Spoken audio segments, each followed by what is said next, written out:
खबर उत्तर प्रदेश के आगरा से सामने आ रही है। राज्यसभा सांसद रामजी लाल सुमन ने अपने बयान पर सफाई दी है, जिसमें उन्होंने कहा कि उन्होंने किसी की भावनाओं को आहत नहीं किया, बल्कि केवल इतिहास के तथ्यों को बताया है।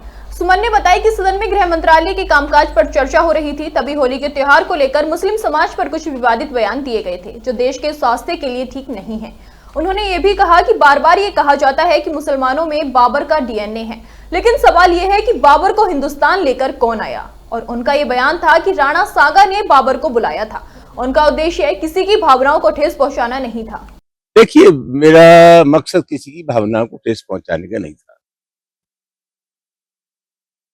मेरा कहना यह था, गृह मंत्रालय के कामकाज पर चर्चा हो रही थी और मोटे तौर पर मैंने ये कहा था कि गृह मंत्री का काम यह है कि देश एक घर है, इस घर में सामाजिक सौहार्द बना रहे।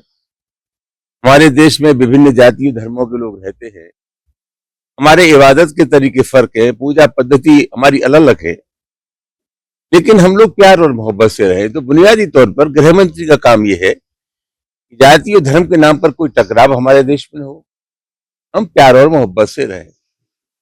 मुझे तकलीफ इस बात की थी कि अभी होली का त्योहार था, एक मुसलमान ने हिंदुस्तान में प्यार का विरोध नहीं किया, लेकिन इसके बाद भी उनके खिलाफ बयान छपते रहे।